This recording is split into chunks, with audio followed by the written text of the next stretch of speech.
What's up everyone, Profil here. Welcome back to another episode of the 915 Daily. Today is Sunday, 24th of May, and the geopolitical situation is getting as chaotic as it can get. Nobody knows what's going to happen tomorrow. Not even Trump at this point of time. One day he's threatening Iran, another day he's talking about the deal and negotiation and the truce. And amidst all this chaos, traders are the ones who are getting chopped left, right and center.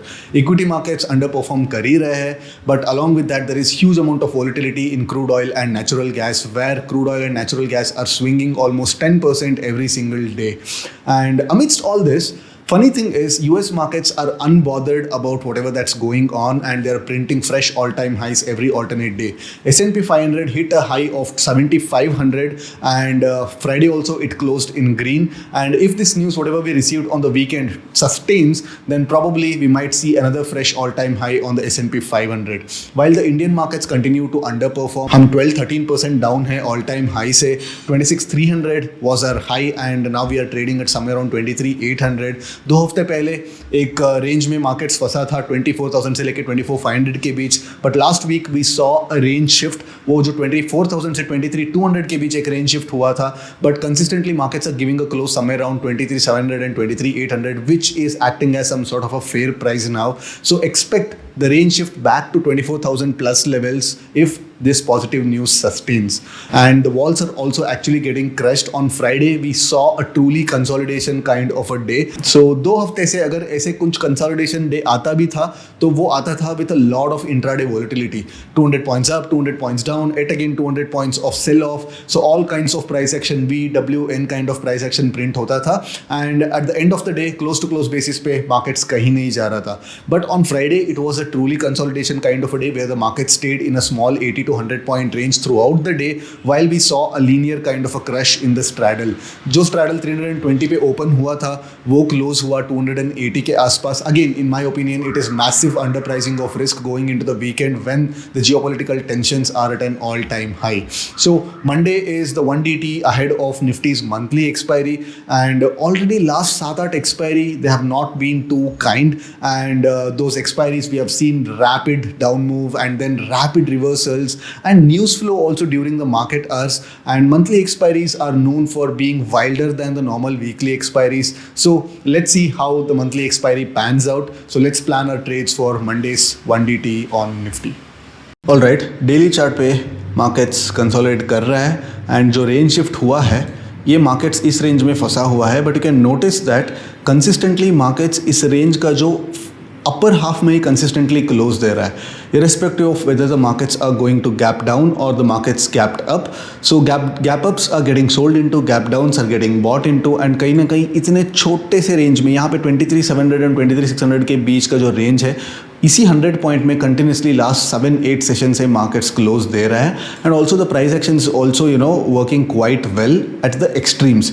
मतलब यहाँ पे जो लोग थोड़ा बहुत pre-empt करने को try कर रहे हैं, they are getting chopped left, right and centre, but people who are actually waiting for the levels, I think they are getting rewarded, because intraday में भी ये जो रेजिस्टेंस लेवल है, यहाँ पे आप देख सकते हैं कि रेंज शिफ्ट होने से पहले मल्टीपल टाइम्स मार्केट्स इस रेंज पे आया था, तो कंटिन्यूसली यहाँ से एक डिमांड मिल रहा था. And even after the range break you can notice that every time the market has come to 23,800, 23,850 levels, consistently वहाँ से एक sell off आ रहा है. So यहाँ पे ये जो रेंज शिफ्ट हुआ है, तो इस रेंज शिफ्ट होने के बावजूद भी मार्केट्स कहीं ना कहीं इतना ही छोटा रेंज में क्लोज दे रहा है.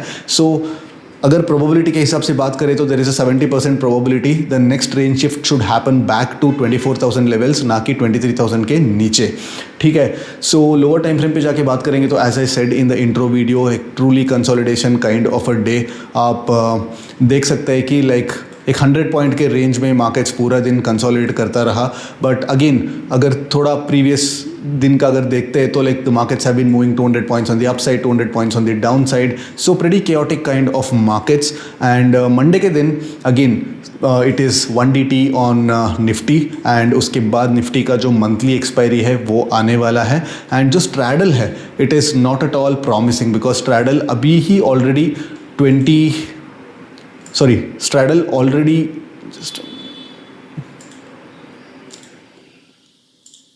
So straddle already 280 के आसपास ट्रेड कर रहा है. सो मोस्ट प्रॉब्ली 230 240 पे मार्केट्स ओपन करने वाला है on Tuesday, which leaves us for a potential of 30 to 40 points of crush उतना ही मिलने वाला है।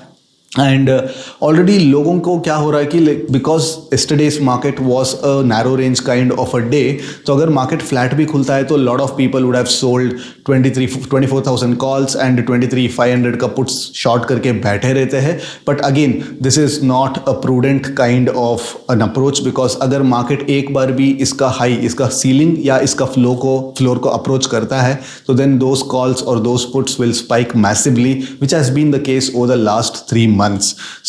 सो कल के लिए हमारा जो प्लान रहने वाला है वो है ब्रेकआउट्स एंड ब्रेकडाउन्स को ट्रेड करने का, बिकॉज आप देख सकते हैं कि लाइक मल्टीपल टाइम्स मार्केट्स एक mean reversion kind of a days को प्रिंट किया है। यहाँ पे आप देख सकते हैं कि ओपन होता है, थोड़ा ऊपर जाता है, नीचे आता है, देन ऊपर जाता है, नीचे आता है, नीचे जाता है, ऊपर आता है, लाइक कंसिस्टेंटली ट्रेंड नहीं मिल पा रहा है। So that is why Monday के दिन हमको ट्रेड करना है ब्रेकआउट्स और ब्रेकडाउन्स को, बिकॉज एक न्यूज़ भी आया हुआ है। अगर न्यूज़ ऑलरेडी फैक्टर इन हो जाता है ड्यूरिंग द गैप इटसेल्फ, अगर मार्केट 23,900 के ऊपर अगर क्लोज दे देता है तो देन हमको यहाँ पे इसके बाद ब्रेकआउट को ट्रेड करने की ज़रूरत नहीं है। हम लोग 24,000 लेवल पे एक शॉर्ट करने का ट्राई कर सकते हैं, या फर्स्ट कैंडल अगर रेड कैंडल प्रिंट हो जाता है एंड 945 के पहले वापस इस रेंज के अंदर आ जाता है तो then we can actually take a bearish trade expecting the markets to come till this level 23,700 तक आने के लिए हम लोग एक बेरिश ट्रेड ले सकते हैं expecting some sort of a profit booking. But again this trade is a low probability kind of a trade. तो अगर ये जो पॉजिटिव न्यूज़ है फैक्टर इन हो जाता है, इसके ऊपर गैप अप खुल जाता है, तो थोड़ा बहुत लो प्रोबेबिलिटी ट्रेड्स मिलने वाला है। बट हम लोग मीन रिवर्सन के लिए ढूंढेंगे, ना कि ट्रेंड फॉलोइंग के लिए। बट आज रात तक ये जो पॉजिटिव न्यूज़ है वो इंटैक्ट रहता है, कुछ नेगेटिव न्यूज़ नहीं आता है। एंड इंस्पाइट ऑफ दैट अगर मार्केट फ्लैट खुलता है या थोड़ा बहुत नेगेटिव खुलता है तो then we should be trying to take long trades. तो एक ट्रेड लॉन्ग कहाँ पे ले सकते हैं? एक ट्रेड अगर मान लो कि मार्केट गैप डाउन खुला यहाँ पे लाइक फ्लैट खुला 23,700 के आसपास, तो यहाँ पे आप देख सकते हैं कि एक माइनर स्विंग है एंड कल का जो क्लोजिंग प्राइस भी है, तो ये रेंज, ये लेवल जैसे ब्रीच आउट हो जाता है तो then we can immediately take a long trade. यहाँ पे हमारा जो रिस्क कहाँ पे रहता है 23,680 23,690 के आसपास। हमारा जो एंट्री पॉइंट है 23,750 के आसपास। ये जो 60-70 पॉइंट का रिस्क लेके हम लोग 100-150 पॉइंट का हम लोग एक टारगेट के लिए ट्रेड कर सकते हैं। एंड अगर कुछ गैप डाउन ओपन हो जाता है तो गैप डाउन ओपन हो जाता है तो then I will completely leave the day, because gap down होने के बाद बेसिकली पॉजिटिव न्यूज़ होने के बाद भी अगर गैप डाउन खुल रहा है तो then there will be a lot of commotion, ऊपर नीचे होता रहता है। If you are a pure vol trader, अगर हमको स्ट्रैडल पे कुछ स्पाइक दिखता है 20 to 25% अगर स्पाइक दिखता है ऑन एन इंट्राडे बेसिस, वहाँ पे हम लोग जाके जस्ट वॉल्स को स्कैल्प करने के लिए स्ट्रैडल्स को ट्रेड कर सकते हैं। बट प्राइस एक्शन के बेसिस पे हम लोग थोड़ा एक्सटेंशंस को ही वेट करना पड़ेगा। एक्सटेंशंस बोले तो मेरे लिए अभी नेक्स्ट एक्सटेंशन जो ये है 23,600 लेवल, अगर मार्केट 23,600 पे आता है तो यहाँ पे हम लोग लॉन्ग ट्रेड बेसिकली एक मीन रिवर्शन ट्रेड प्लान कर सकते हैं। एंड ऑल्सो अभी यहाँ पे 23,850 के आसपास अगर मार्केट आता है तो यहाँ पे मीन रिवर्शन ट्रेड मेरे लिए प्लान नहीं करना चाहिए, बिकॉज आप देख सकते कि ओवर द लास्ट 4 सेशंस और 5 sessions you can notice that 1, 2, 3 and 4 times markets ने ऑलरेडी इस लेवल को ब्रेक करने के लिए ट्राई कर चुका है एंड कंसिस्टेंटली मार्केट्स इसी लेवल के आसपास क्लोज दे रहे हैं। अगर आप सिर्फ क्लोजिंग प्राइस देखते हैं यू कैन नोटिस दैट, मैं क्लोजिंग प्राइस मार्क करते जाता हूँ, आप देख लेना। This is the closing price, this is the closing price, this is the closing price, again this is the closing price, this is the closing price and this is the closing price. Markets कहीं पे भी खुले, अगर ऊपर खुलता है तो भी यहाँ पे क्लोज दे रहा है, नीचे खुलता है तो भी यहाँ पे क्लोज दे रहा है। So markets are interested more to actually move upwards than downwards. अगर नीचे जाना है तो क्लोजिंग प्राइस थोड़ा नीचे क्लोज होना चाहिए एंड उसके बाद गैप डाउन होना चाहिए एंड सपोर्ट्स जो है इमीडिएटली ब्रेक होना चाहिए। बट यहाँ पे मार्केट्स जैसे यहाँ पे बिहेव कर रहा है तो आई बेट अ लिटिल बिट स्लाइटली, मतलब थोड़ा बहुत प्रोबेबिलिटी में ज़्यादा इसको देता हूँ कि लाइक मार्केट्स ऊपर की तरफ जाने वाला है। सो दैट इज़ वाई कल के लिए अगर मार्केट फ्लैट खुलता है, लेट्स से 23,800 के आसपास खुलता है एंड 23,850 लेवल को तोड़ देता है, so then we should be definitely going in the direction of the trend. And जो टारगेट है 24,000 के आसपास हम लोग बुक कर सकते हैं, बिकॉज 24,000 के आसपास again you can notice that एक शार्प फॉल देखने को मिला था एंड 24,000 से आप देख सकते हैं कि एक वन डायरेक्शनल फॉल देखने को मिला था ऑलमोस्ट 750 पॉइंट्स का। सो अगर दूसरी बार मार्केट्स यहाँ पे आता है तो people who expected some sort of a breakout here and who bought here, तो वो लोग यहाँ पे उनका जो प्रॉफिट्स और उनका जो ट्रेड्स है उनको एग्जिट करने को ट्राई कर लेते हैं and 24,000 being a round number level, वहाँ पे थोड़ा बहुत सेलिंग आ सकता है। सो फर्स्ट टाइम अगर 24,000 पे आता है तो यस, एक स्टॉप लॉस जाता है तो हमको देना पड़ेगा एंड यहाँ पे हम लोग एक शॉर्ट कर सकते हैं. बट अगर ब्रेकआउट होता है तो then we'll wait for 1 or 2 sessions for the markets to actually trade about 24,000 levels formally, and उसके बाद हम लोग थोड़ा माइल्डली बुलिश वाला स्ट्रक्चर्स को हम लोग शिफ्ट कर सकते हैं. ठीक है. So again tomorrow the vols are extremely low. अगर गैप डाउन खुलता है तो again first 45 minutes, first 1 hour काफ़ी ज़्यादा वोलेटाइल होने वाला है. एंड अगर थोड़ा स्पाइक आता है at any given point of time, अगर स्ट्रैडल 300 रुपीज टच करता है किसी भी पॉइंट ऑफ टाइम पे कल, तो उस पॉइंट ऑफ टाइम पे मार्केट किसी भी लेवल पे होने दो, वहां पे एक स्ट्रैडल हम लोग ट्रेड कर सकते हैं अराउंड कंबाइंड प्रीमियम का स्टॉप लॉस लगाना पड़ेगा 320 पे, हम लोग स्टॉप लॉस लगाना पड़ेगा and we can expect around crush till 240 also. ठीक है. तो कंबाइंड प्रीमियम पे बेसिस पे हम लोग ट्रेड करना पड़ेगा. नॉट दैट हम लोग कंटिन्यूसली अगर डेल्टा हेज भी करेंगे तो then also will constantly lose money. So 300 is a good price for the straddles to actually enter. But मेरे को नहीं लगता है कि 300 हमको मिलने वाला है, बिकॉज पॉजिटिव न्यूज़ आया है एंड गिफ्ट निफ्टी भी फ्लैट इंडिकेट कर रहा है एंड S&P 500 भी ग्रीन क्लोज दिया है. तो any flat or a gap up open would prompt the straddles to open somewhere around 250, even 230, 240 पे भी open होता है.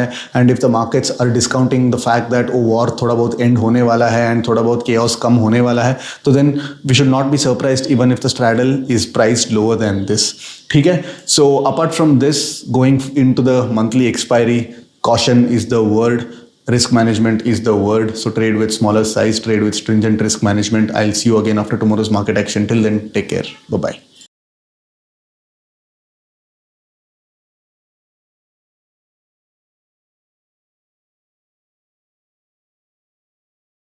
Investment in securities market are subject to market risks. Read all the related documents carefully before investing. Please read the risk disclosure documents carefully before investing in equity shares, derivatives, mutual fund, and or other instruments traded on the stock exchanges.